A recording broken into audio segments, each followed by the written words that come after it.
Let me introduce our panelists, and then I'm going to hand the microphone down the row. We, by the way, had them up here, but there is some fire code where we're only allowed to have 5 chairs. With a 6th human up here, we're told they could spontaneously combust and immolate the entire building.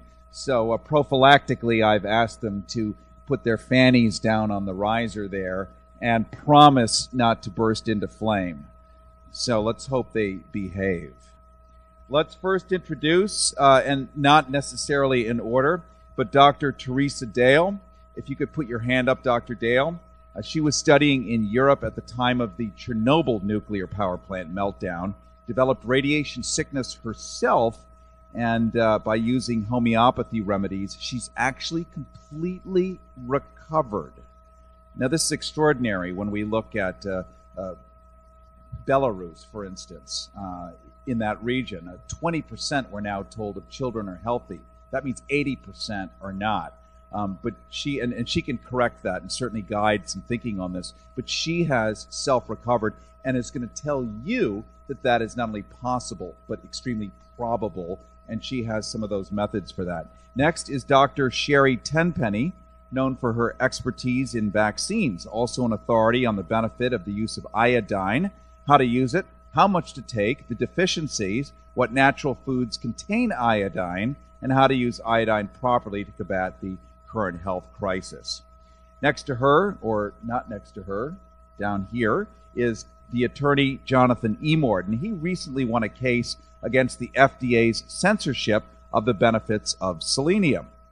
Selenium being a vital component in aiding the absorption of iodine, used as a natural treatment for thyroid cancer. As a staunch defender of the First Amendment, he defends the rights of the public, that would be you, who have actually shown up for yourselves and others whom you may never meet, defending your right to have full access to information which supports natural health. Then we have Dr. Leonard Coldwell. Dr. Coldwell has one of the highest success rates with cancer in the world. His instinct-based medicine reveals the cause of all disease.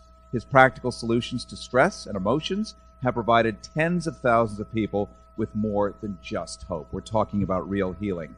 And then we have Dr. John Apsley. He's been involved with clinical research specializing in cancer and cellular regeneration for over 3 decades. And finally, just in from China, am I right, or Japan? China, Dr. Tom Wu. And Dr. Wu, in microscopic print here, although his expertise is not microscopic. He's going to discuss his 30 years experience in natural healing and point out the original cause of all diseases, including heart disease, hypertension, diabetes, arthritis, and cancer. A wake-up call for an audience to make a decision whether you want to live with disease or have a healthy life. Let me think. Disease, healthy life. I vote yes for healthy life. So that's what we're going to be looking at today. And let's just jump right off the high dive. Then we're going to open up for questions as well afterwards, because it's really critical that your voice be heard. You're the ones that showed up. You have questions that maybe none of us will have thought to ask, relevant, important questions. And then afterwards, Jonathan Emord and some others may have some books to sign and some takeaway stuff for you as well. Let's start with Dr. Theresa Dale, the one who was studying in Europe at the time of the Chernobyl nuclear power plant meltdown, the one who developed radiation sickness and by using homeopathic remedies has completely recovered. Let's talk about what is radiation sickness. We hear about Japan, we hear about not one nuclear power plant in semi-meltdown or greater, not 2 nuclear, not 3, 4 simultaneously right now. Never before in human history has this happened. Much like the too big to fail banks, the nuclear power reactors, well, we have this backup cooling system, except we're going to put it in the basement. And then when the tsunami comes and floods the basement, well, now that's out. Now there's nothing. And we're told right now that after watching videos, and all of you have seen this, dumping gargantuan volumes of endless seawater on top of these rods at 4,000 degrees Fahrenheit with the nuclear pellets inside. Well, the water, much as if you took the burner on your stove and poured water on that, it would immediately sizzle off.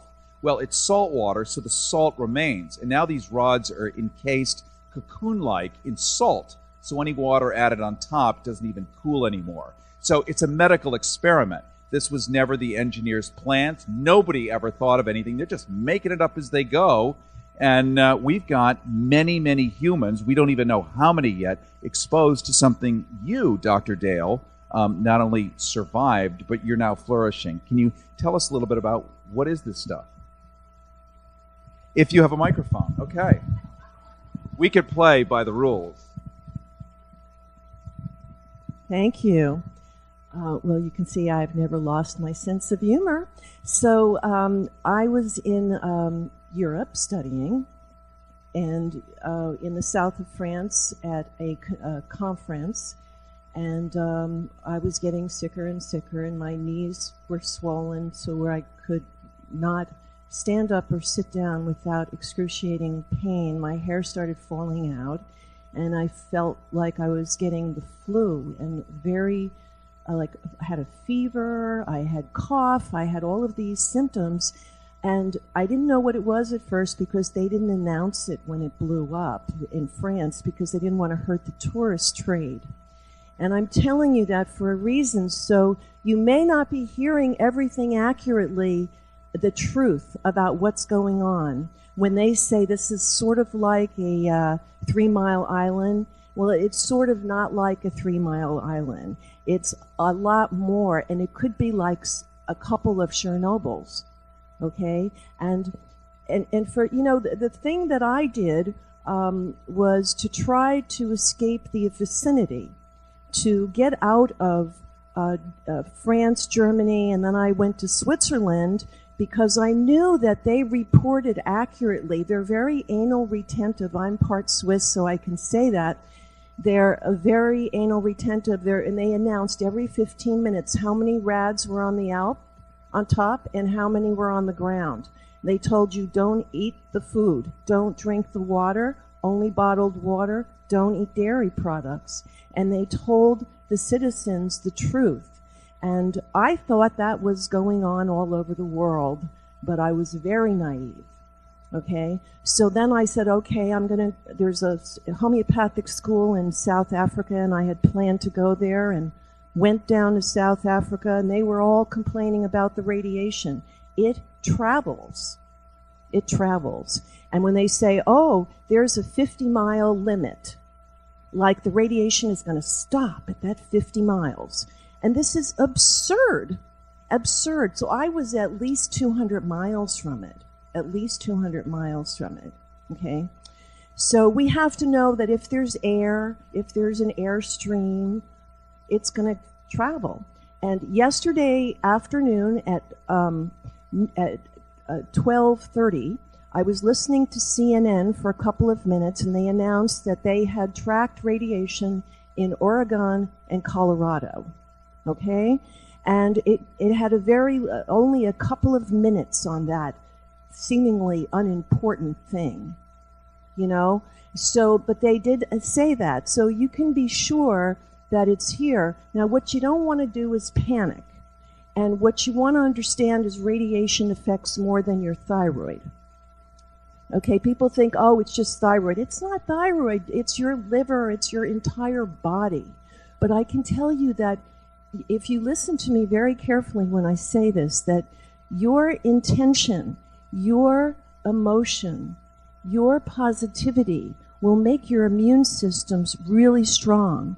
And doing that, along with using homeopathic cesium and homeopathic plutonium, and using sea vegetable, that is what made me well enough so that I could come on home to the United States and then do a lot of more detoxification with saunas to detoxify my liver. It took me a year to pull it back together.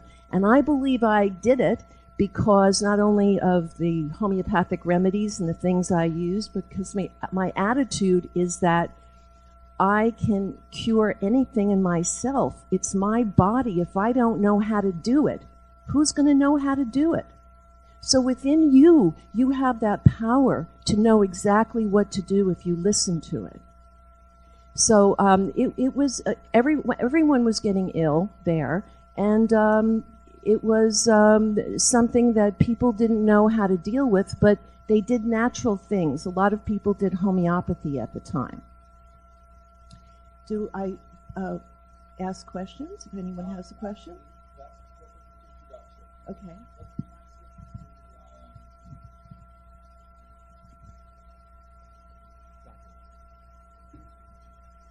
Oh, hi, everyone. I just got done with an hour show on George Noory's Coast to Coast AM on this subject, so I was scrambling for quite some time 2 weeks prior to that to get some information together, and as soon as... sorry. And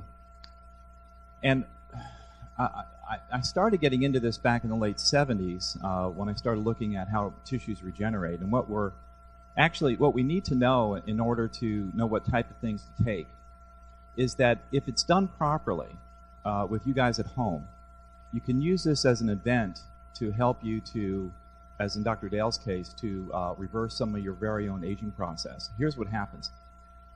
When radiation goes into your body from fissionable materials, it'll be there for 25,000 years. Some will be excreted, of course. The thyroid will catch the iodine and the strontium. The cesium and strontium will go into the bone. The plutonium and uranium will get into the liver, and also uranium into the thyroid. And at low doses, it's more toxic than the high dose. This is called the pet cow effect. What politicians and their spokespeople do not realize is that the American public has a great deal of common sense. All you need to do is to look up what the pet cow effect is. Now, on my website, I put up a book for no charge. It's under drapsley.com. You see the title up there. And you can just read. It explains in detail what the pet cow effect is and what you can do about it. This is a crisis we all have to face together. And Dr. Dale's correct. You can defeat this. So getting back into what happens. With the high-dose radiation, you have a lot of free radicals that are produced immediately that cancel each other out unless it kills you. At the low dose, at the real low dose that we're getting right now from Fukushima, it goes into our tissues and it stays there for decades, burning all the time. Now, what the official government agencies will tell you is that the rads that are going in right now are no different than what you get from a single dental x-ray. Excuse me. A single dental x-ray lasts for a millisecond, that radiation going in. But when you ingest fissionable materials, it stays there, a lot of them stay there forever. So it constantly burns you, and they're not counting that. That's the pet cow effect. That was discovered by a top Canadian researcher back in 1970, 1971. He discovered it by accident. They were looking for a linear curve to radiation poisoning. They believed this was the case. They were studying Hiroshima and Nagasaki survivors. And unfortunately, only about 10% of those survivors had any real serious radiation exposure. The other 90% didn't. But they were using that as a reference point. It was a bad reference point. When Chernobyl came around, the reference points got a whole lot better, but still they were looking at what was the amount of immediate exposure, the acute toxicity that Dr. Dale faced. And that, they believed, was a linear curve. The more you got, the more sick you got. That's not the case. As it turns out, listen very carefully, 1/10,000,000th of a rad is 100 billion times more lethal to your cells than 10,000 rads all at once. That's a fact. That was published in March of 1972.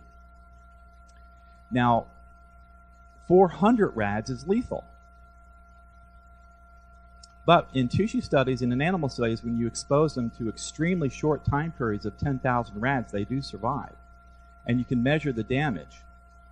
And the damage of 1/10,000,000th of a rad over a long time period is much more damaging because the free radicals do not cancel each other out. When the free radicals do cancel themselves out, it goes back to what the original founder of cell physiology said. Claude Bernard, back in the late mid-1800s, who said that strict determinism says that you put a whole bunch of test animals, in this case human beings, into an experiment, And whatever it is that you do to them, the test animals or the human beings are going to do what they damn well please. This is because some of us have more ability to quench those free radicals than other folks. Babies do not, mothers who are pregnant do not, and the elderly do not. But a lot of other folks do. So here's what we have to do. The rest of us, everyone, the babies, the mothers, the older folks, and us here in the room, we need to fortify our bodies with those free radical quenchers, and we need to do it for the long term. And thankfully, nature has offered us a bunch of products of supplements or whatever that are natural food-based that we should be eating anyway, like the seaweeds that Dr. Dale talked about, but also the freshwater algae and natural sources of iodine from kelp, dulse, Irish moss, for example, and vitamin E, CoQ10. It's all on the website, you can see, and you can make out your own program according to your budget. So, anyway. Thank you so much. APSLEY.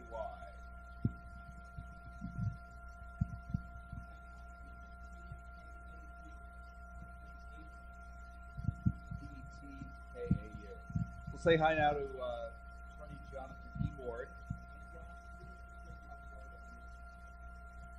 Well, I'm an attorney. I practice constitutional and administrative law before the federal courts and agencies, with a particular emphasis on suing. Can you hear me back there? Sorry. I'll be short because I don't want to bore you with all the details, but I'm an attorney who practices constitutional and administrative law before the federal courts and agencies, and I sue the FDA quite frequently. And knock on wood, have had the good fortune of defeating him 7 times, so that's good. As one of the things that I think, I'm not going to try to compete with the scientists on the panel to discuss science. That would be inappropriate because I'm not a scientist. But as a lawyer who deals with public policy issues associated with health, there is a very important point that needs to be made.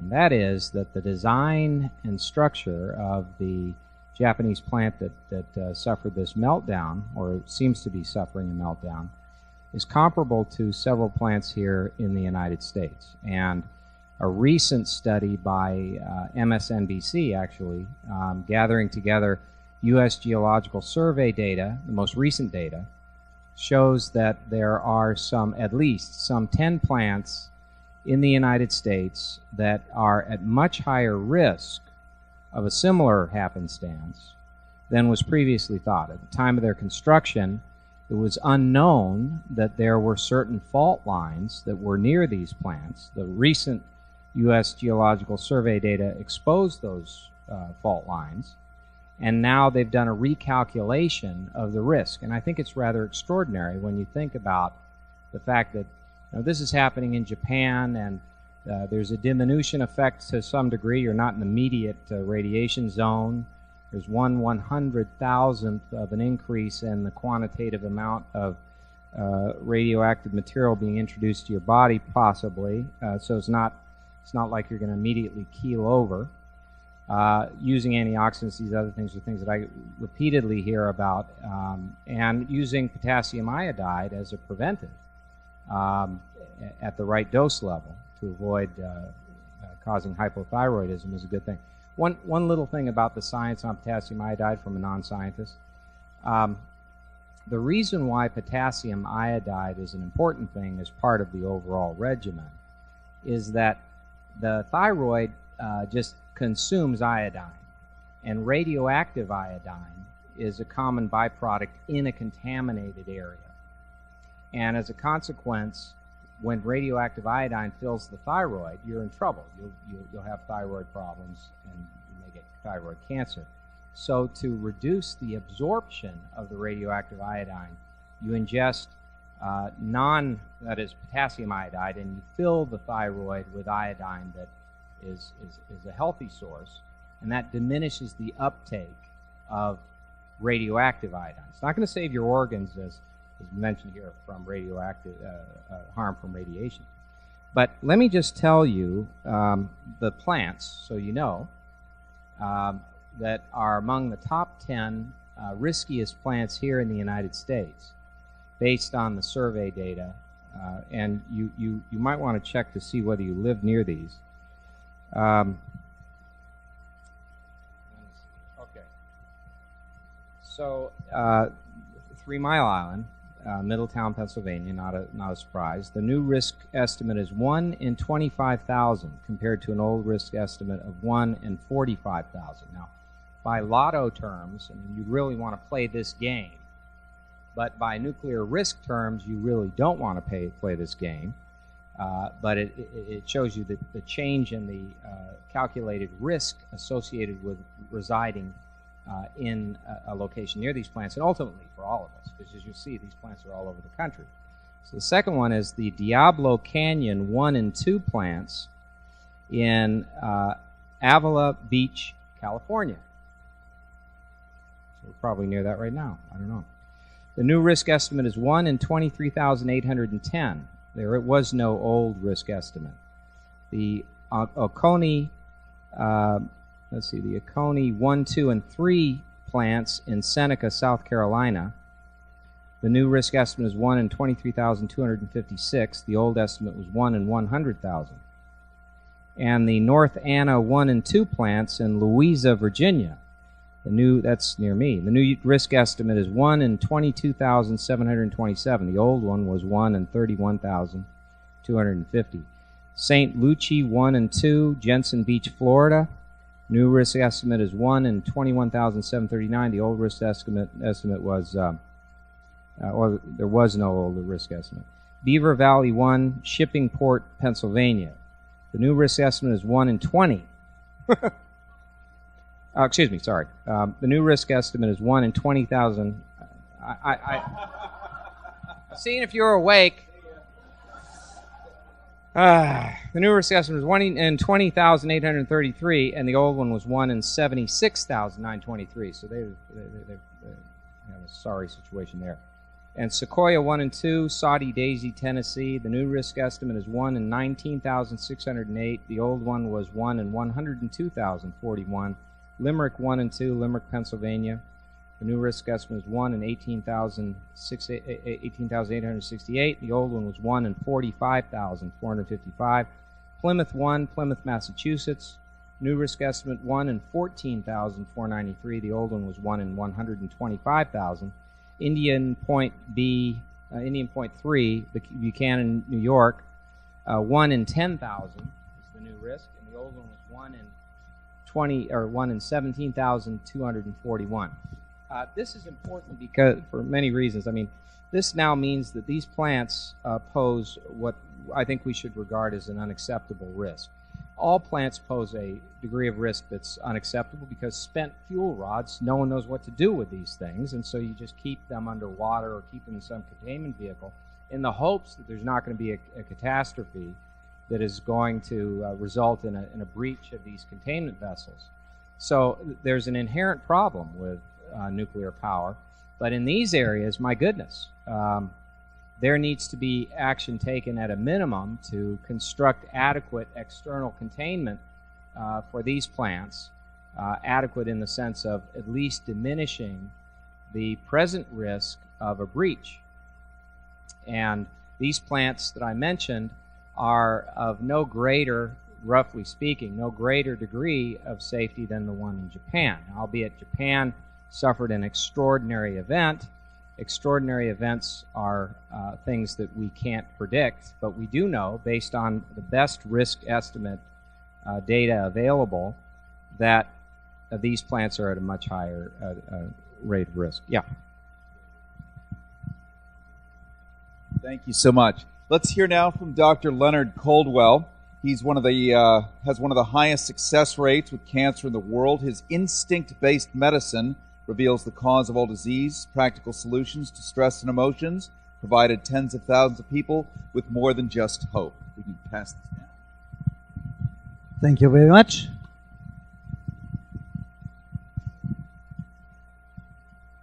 My experience is different than anybody else's.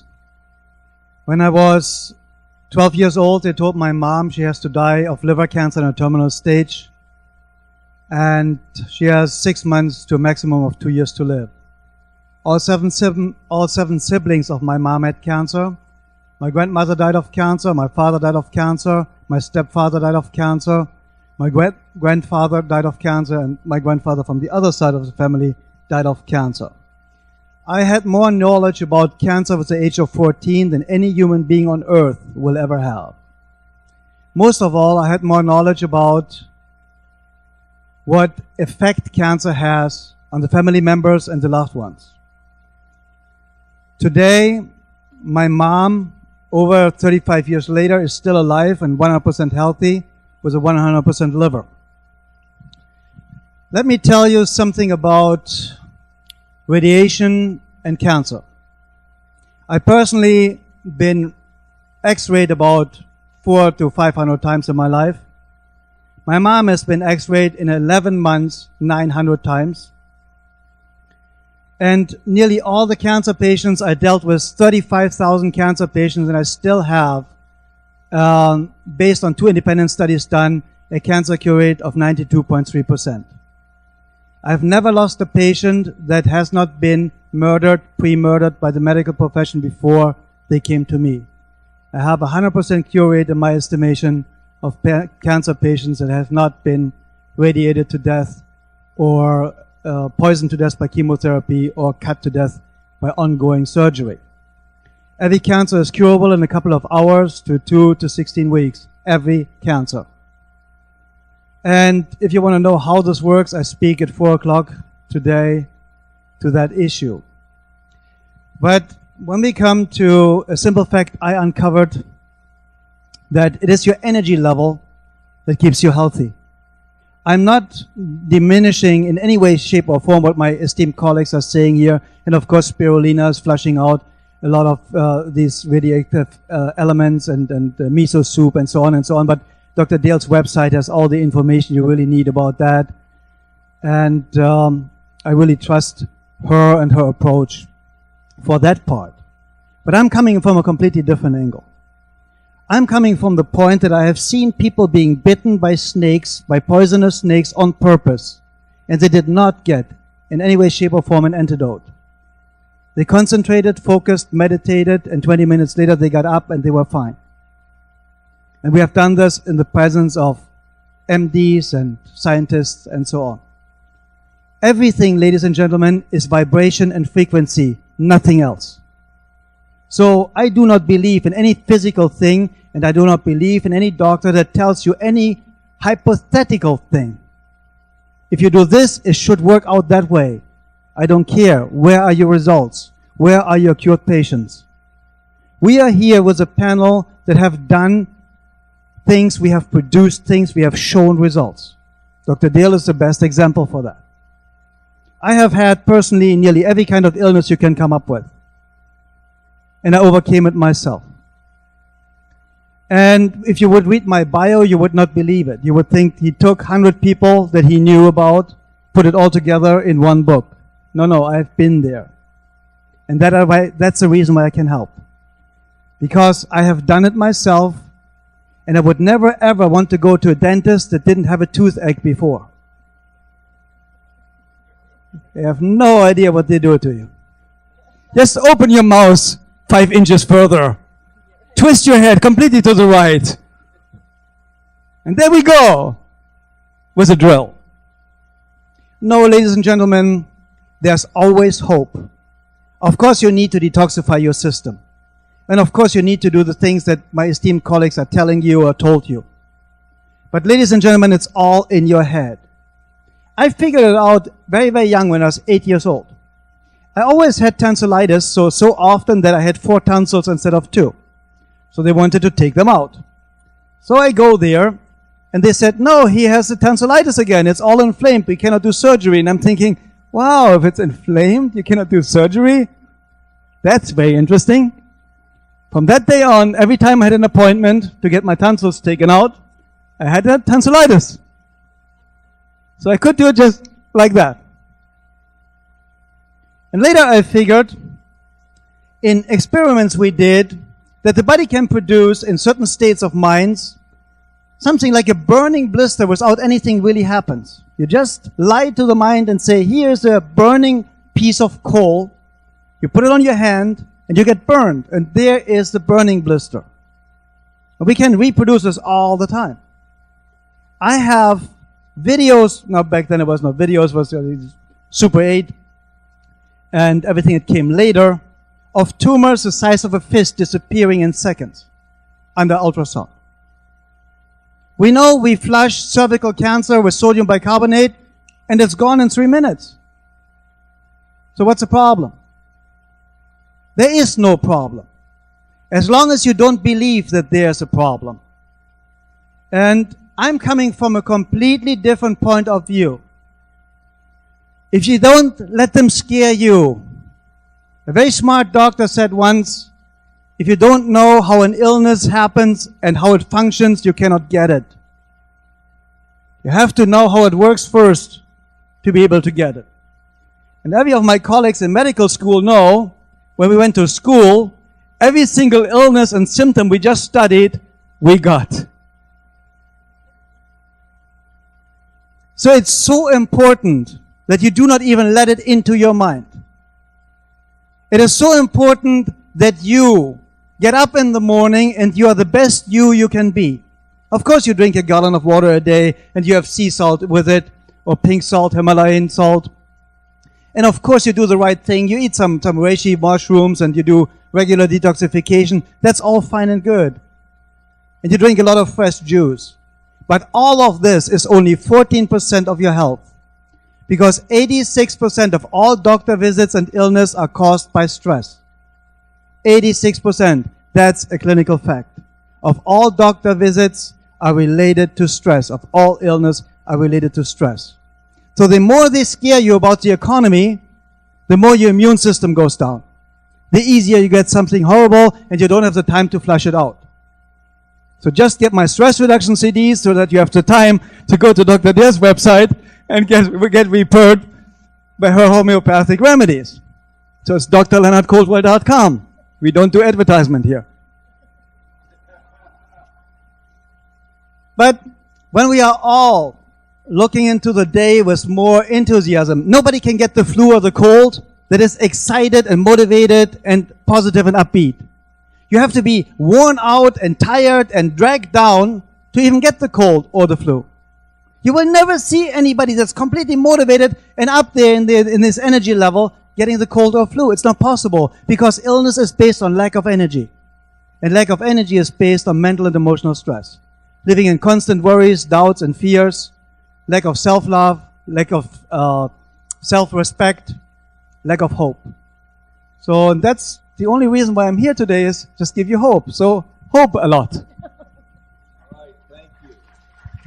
Thank you, thank you. I vote yes. Let's hear next from Dr. Sherry Tenpenny, known for her expertise in vaccines, also an authority on the benefit and use of iodine, how to use, how much to take, deficiencies, what natural foods contain iodine, how to use iodine properly to combat the current health crisis. And then after we get to the end, we'll open it up for some questions, okay? Let's say hi to Dr. Tenpenny.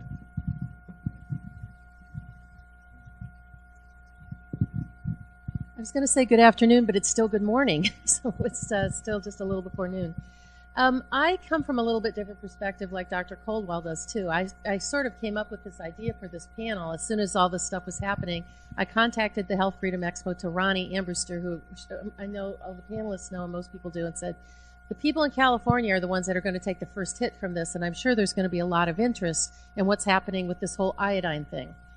My interest in iodine came from the fact that I've been a speaker on that topic for about the last 3 or 4 years through Doctors Data, which is a lab testing company, and I've spoken a lot about the effect of iodine in breast health and that communication. And because I've spoken at the Institute of Functional Medicine meetings and have written quite a few papers and had a pretty popular blog about it, I thought, I need to talk a little bit about iodine. Is not just there. It's every time I think anybody in here, if you think iodine, it's sort of like iodine, thyroid, right? I mean, everybody sort of knows that. But what about iodine for the rest of the body? And if you look at the iodine textbook, if you look at Ingebar textbook. And what it says right at the beginning, in the first chapter, it talks about the importance of iodine for all these other organs in your body. They talk about the lacrimal duct in your eye. They talk about your tear ducts. It talks about your saliva glands, your thyroid, of course, pancreas, your entire GI tract, from your mouth all the way to your rectum, is an entire holding that for iodine. And the importance for that, and the reason is because our immune system starts with the health of our gut. And in our gut, we are always exposed to bacteria and parasites and things from the environment that come in through our food. So iodine really functions as your body's number one most important antiseptic, right? So it lines your whole entire GI tract. It's also important for breast health. In fact, they've shown in the medical research that the areas of the breast that are iodine deficient are the ones most susceptible to the effects of estrogen and are the places where you start to develop breast cancer. And since I do a lot of work with breast health, that became a very big important part to me. Iodine is also important for prostate. I've had several men that had elevated PSAs that once we got their iodine levels up appropriately, their PSAs normalized. The ovary, the uterus, all of these different organs are really important for iodine. About 60% of the iodine in your body goes to your thyroid. It's sort of like a holding vat, and it gets put in there through an enzyme called a symporter, a sodium iodine symporter, which is an active transport system because there's less iodine in your blood than in your thyroid, so it's an uphill pump. Well, as it turns out, that symporter is active in a lot of those other organs that I talked about too. So iodine needs to be in your whole body. So when we talk about this radiation thing and about protecting your thyroid from iodine, as we start putting more iodine into your body, your whole body's going to get healthier. There's an enzyme in your thyroid called thyroperoxidase, and that peroxidase enzyme is the one that hooks the iodine to the tyrosine, and it does that approximately 4 times. That ends up to make your thyroid hormone, which is tyrosine plus 4 molecules of iodine, T4, that's your thyroid hormone. There are other peroxidases in the body. There's lactoperoxidase in the breast, and yes, it does also to import iodine into the breast tissue even when you're not lactating, even though other doctors would say it doesn't. The science says that it does. There are white blood cell. There's 2 other types of amyloperoxidase and eosinophil peroxidase, which are 2 types of enzymes that are in your blood that help to transport the iodine around. Now, iodine is so critically important to your body. Why is it that when some people take iodine, they have a reaction? They can't eat shrimp, or they can't do these IV sort of things in terms of testing. Well, I think that there's other things that are going on. Iodine by nature is a gas, and it's called a halogen. It falls on the elements of the periodic table in a column called a halogen. And the little teeny, in the whole row of those halogens, the real small ones at the top are bromine, then fluorine, then chlorine, then iodine is the biggest one. And the way I explain it to my patients, it's like bromine is like a ping pong ball, and fluorine is like a golf ball, or bromine is like a golf ball. The fluorine is more like a cue ball, and then you've got the chlorine, which is more like a basketball, and then you've got this humongous iodine molecule at the bottom. If you are iodine deficient, as a general rule, and all of the national surveys have shown that up to 20% of people in this country are iodine deficient. And why is that? Well, we stopped doing a lot of iodine things. Like, not everybody runs out right from here and goes and eats seaweed. That's one thing. People stop eating eggs because of this mislabeled fear of cholesterol. We stopped eating tuna because of this misguided fear about mercury. And we stopped eating salt because of high blood pressure. So all of us end up iodine deficient. So when you take that great big basketball out, it gets filled up with those little bromine, fluorine, and chlorines. And where do we get bromine? Well, in all of our bread, polybrominated diethers are in fire retardants. We end up with Atrovent, and some of the aerosolized medications have bromine in it. Where do we get fluoride? Drinking water, number 1. All the antidepressants have fluorine in it. There are like Flovent and things like that have fluorine in it. Chlorine comes from drinking water, so we're totally toxic with all of these halogens. When you start putting iodine back into that, you have to push out those little molecules. And when you push them all out, you end up with rashes, fevers, things in your mouth, all kinds of detoxification things. So that's why this big flurry about everybody going out and getting iodine and taking it, I feel like even though you can get iodine from the health food store, thankfully, thank you, Jonathan, for making sure that stays in place for us. Because I think now, because we've already heard, and I heard it on Coast to Coast, the night that you were on Coast to Coast, John, when they were talking about that this poison control has already gotten dozens of phone calls from people who ran out and took 130 milligrams of iodine, and they had all kinds of toxic reactions. That's exactly what the FDA needs to pull it off the market. Iodine, even though that you can use it, get it from a supplement, it needs to be very much respected. And the more deficient you are, the slower you need to add it into your body. Iodine at the cellular level needs selenium in order to be a conversion factor, in order for your thyroid to act. For your cells to take in the iodine. So it needs to go in very slowly, and it needs to be respected. And anybody that already has thyroid disorders, if you're missing a thyroid, if you've had thyroid cancer and it's gone, if you're on thyroid medication, which 90% of the population seems to be these days, even if it's natural thyroid, like Armour Thyroid, Thyrolar, any of those things, you need to do this with somebody that's knowledgeable. Now, can you naturally increase your iodine without using a doctor? Sure. You can do things like kelp and miso soup, and you can use strawberries have a lot of iodine in them, and eggs have a lot of iodine. And the sea vegetables that you can get at the health food store, you can order them online. There's one called kombu, I believe, and it has the highest concentration of iodine of any seaweed. Do it respectfully. Add it in slowly. Make sure you're not going to have any reactions. I sort of think, and actually I'm about halfway through writing a paper I'm going to put on Huffington Post next week, that I think that putting this iodine on everybody's radar screen is sort of like how we did a couple years ago with vitamin D, right? We put vitamin D on everybody's radar screen. Everybody goes and gets tested. Their level should be between 60 and 80, and it cuts down the incidence of all these cancers. I think, at the end of the day, by making everybody more aware of iodine, I think 2 or 3 years from now, epidemiologically, if we haven't all been killed by radiation, we're going to see a whole lower incidence of cancer. You're welcome. Thank you, Dr. Sherry Tenpenny. Thank you.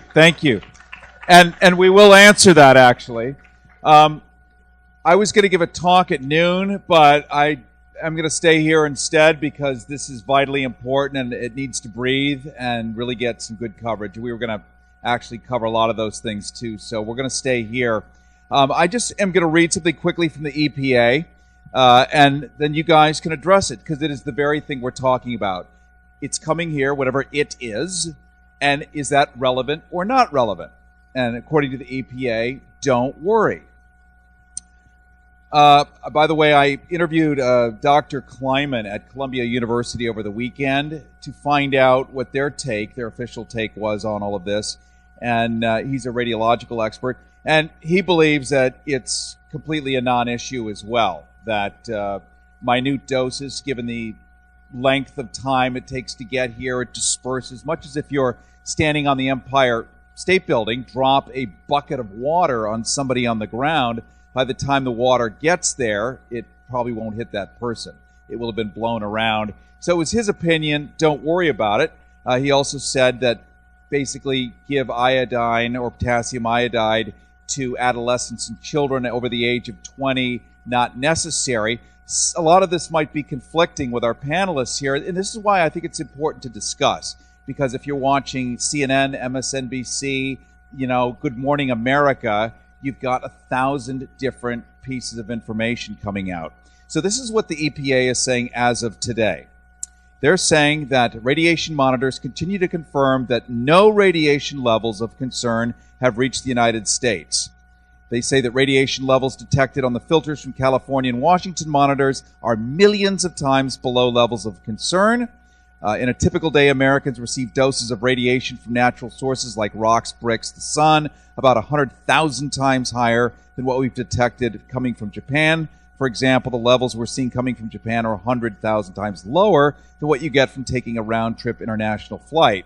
Reminds me of what Janet Napolitano of the Homeland Security told me when I asked her to sit in one of the full-body scanners for 5 hours. The same thing of a trip from LA to New York to show us how safe it is. She could do her work there, make a cell phone call, have a sandwich, but just sit in for 5 hours, the length of a flight, so that we can see from a grown-up that it really is so safe. She was busy that year. So they go on and on and on. EPA is in the process of conducting detailed filter analyses for fixed monitors located in Oregon. So in short, yes, we found tellurium, iodine, cesium, all these other things, but they're at ridiculously low amounts. Please go watch HBO and have a nice day. So let's open it up to these folks, and then we'll go to your questions and find out, is there a cause for concern? And it looks to me like, I love this now that I have it all written down. Dr. Teresa Dale immediately wanted to respond. Well, first of all, I don't believe them, because on CNN yesterday at 12:30 they announced that radiation reached Oregon and Colorado. And the thing about this is, when I was in Europe and I had this experience, I researched everything I could get my hands on. And it seems as though my physicist friends, who are diplomat physicists and biophysicists, they're all German and Swiss, right? They told me very specifically and showed me research that the RADs, although they might be diluted as far as the amount of them coming over here, the intensity of one RAD will be the same for at least 10,000 years. So that is a very important thing to think about. Because of my experience with this, I believe that iodine can be helpful in the right form and in small amounts. I believe you should be tested for it to see how much is beneficial for you. I don't like the idea of taking 130 milligrams of it. I think they're out of their mind to do that. People have reactions from it. I also know for an absolute fact, in studying homeopathy for so many years, that a homeopathic nosode, which is the pathology, the actual rad, is diluted and made into a homeopathic potency, and it has a direct effect on neutralizing the homeopathic remedy. It's a direct hit. You can't get anything more direct than a homeopathic nosode, whether it's for cesium or plutonium or HIV or hepatitis or whatever it is you're dealing with. The unfortunate thing is that the radiation becomes worse and people become more affected and sometimes don't survive if they have a big fear factor. You know, and by your constantly watching continuously negative news, which is also called CNN, then this really will put this in your head and in your mind. So you need to do the right things, and I've created a radiation pack made from homeopathic cesium that I've been using for a long time to protect the body from cell phones. You're saying take plutonium, take cesium, and at the same moment we're told publicly, my God, plutonium, the scariest stuff that man has ever. How does homeopathy work then? Okay, well, this is a smarter group, so I'm kind of cutting to the chase.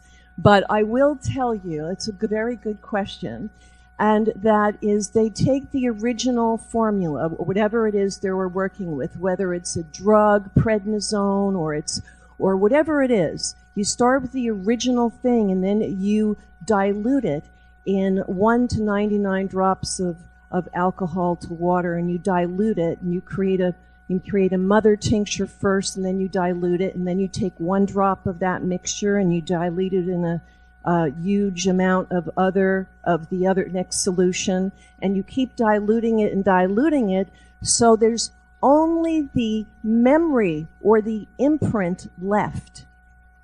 And that's why the FDA approves it, because they can't find anything in it. Because it's energy medicine. So when you take that, your innate intelligence sends it along acupuncture meridians to find the thing that's most similar, and it neutralizes it. That's exactly how it works. Thank you. Let's, awesome.